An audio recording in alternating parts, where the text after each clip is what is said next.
Hey, what's up everybody? We're here in my most recent Airbnb, and I should say our most recent Airbnb because Nicole did more work in here than I did. But we're launching this today, and it's a 2-bedroom, 1-bathroom, and Bush is down here with me checking things out, making sure it's ready for our first guests that check in today. And with this unit, we're gonna be able to live in this almost $800,000 house for free by renting out this unit and the above garage apartment that covers all of our bills. Maybe even have a little bit of net cash flow on top of that. I'll just have to see how the high season shakes out. But wanted to show the unit today and give a feel for it and on the numbers.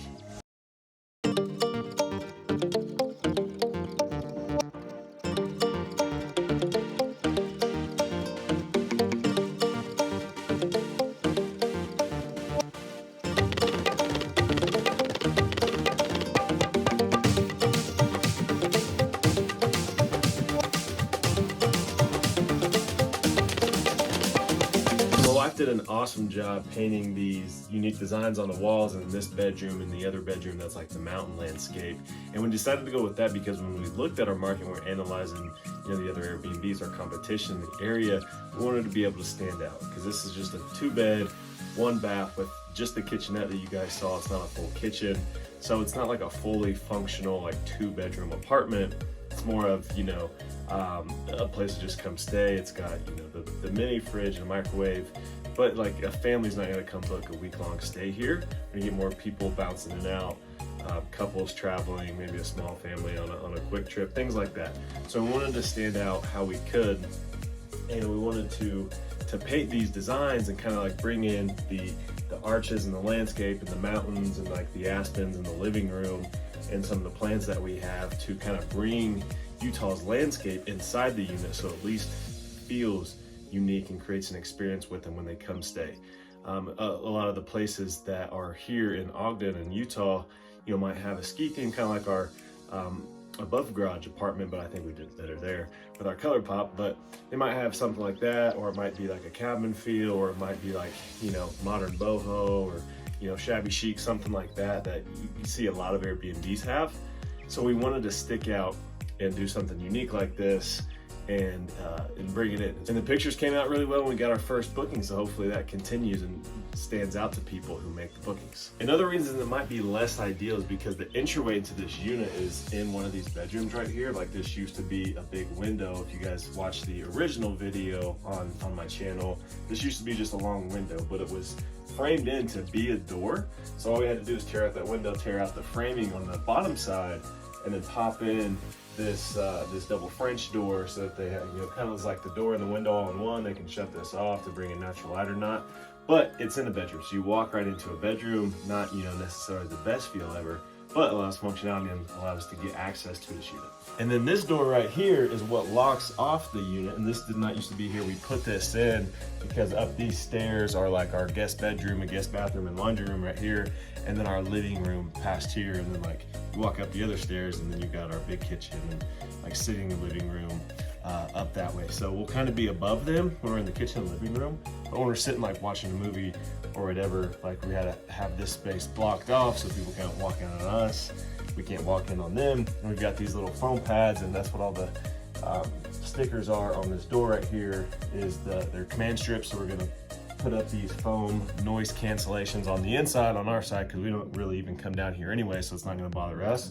It'll help block out the sound when we're in the living room or watching a movie or whatever. And if they're down here doing the same, they won't have to hear us and kind of reduce that noise barrier and try to get ahead of the complaints before they happen about being in a basement apartment. You hear a lot of things travel back and forth, so we wanted to try to nip that in the bud as much as we could at the start here. And the guests that stay there will also have their own patio down here with the patio furniture. We've got the string lights on a timer, so those come on at night and kind of light their way down to the unit when they park in the front. And then they'll follow this walking path that we had put in, had our contractors put that in so they don't have to walk through the grass to get down here. So they've got use of this space down here. They've got mountain view. So I'm hoping that this is what kind of brings people in, is the extra amenity. So we were able to check things. So we got the fire pit down here and the pond with the fountain that I just installed. So they've got different ways to enjoy the property, you know, like sit out with the mountains, have a fire, sit by the pond, whatever it is. We've got a nature trail that goes back here. All that stuff's in the listing so we can check those boxes and attract people here, even though they don't have a full kitchen, even though that they've, you know, they're in a basement apartment in somebody's house, even though that they've got a door that walks into a bedroom, hoping that we can, you know, highlight the other factors of the listing. And really, we're not trying to make $8,000 or $10,000 per month with this unit. We're just looking to cover the mortgage and maybe make a little bit on top of that to cover, you know, all the fixed and variable expenses that come with renting this unit. So really, we only need like another $2,000 to $2,200 a month. So I think we can pretty easily bring that in based on our market research. Like a lot of these basement type apartments in this market are going for $100 to $110 a night. It's about 65 to 70% occupancy. So that's about 20-ish days a month, which at $100 to $110, you know, dollars per night puts us right about that $2,000, $2,200 mark that we need to hit. And that's very comparable listings that aren't, you know, standalone apartments, but are basement apartments in somebody's house. So I think that with how ours stands apart with the design inside that Nicole pulled off, with our outdoor space and different amenities here on the property, that we can really draw people in and maybe even do a little bit better than that. All right, so let's talk about the numbers and the feasibility of you trying to do something like this yourself. If you've got, you know, a mother-in-law suite, a basement apartment, a basement that you can convert into an apartment like we did here, or just some other kind of unit to turn your property into a house hack, to rent it on Airbnb and get some income coming in to cover your mortgage. So we've done this in every house that we've lived in. We had 2 in Florida that we've used our VA loan on. We went conventional with this one, 10% down. So we've done this everywhere we've lived, and we've had 6 of these houses with a house and a guest house or some kind of, you know, detached apartment, mother-in-law suite, whatever that extra unit has been. So we've kind of found this niche of getting 2 units for the price of 1, renting out both units or all 3 units in this case on the property to help cover the mortgage, or, you know, to increase the cash flow if it's a pure investment property. So this one we bought for $778,000, and we locked in a 5.6% interest rate back in August of 2022.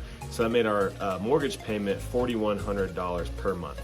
Now with the above garage apartment that we've been renting since September, that one's been bringing in about $2,000 a month. It's had, you know, months where it's done $1,800 and it's had, you know, in the ski season where it's the high season here, we had, you know, $2,500 a month, but that average is about $2,000 a month. And I think on this one that will do about $100 per night, and it'll be about 70% occupancy, so it'll do about $2,000, $2,100 as well in this downstairs unit. So then our total income will be somewhere between $4,000 and $4,500. And, you know, our mortgage is $4,100. That'll cover that, and hopefully make enough to cover the cleaning costs and like the incremental expenses of, you know, linens and extra utilities for more people being on site.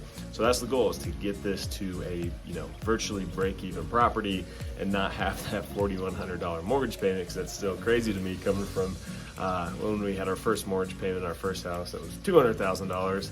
And it was $1,000 a month for the mortgage. So we've 4x'd on that, but we're also capturing more equity in a higher appreciating market here in Ogden.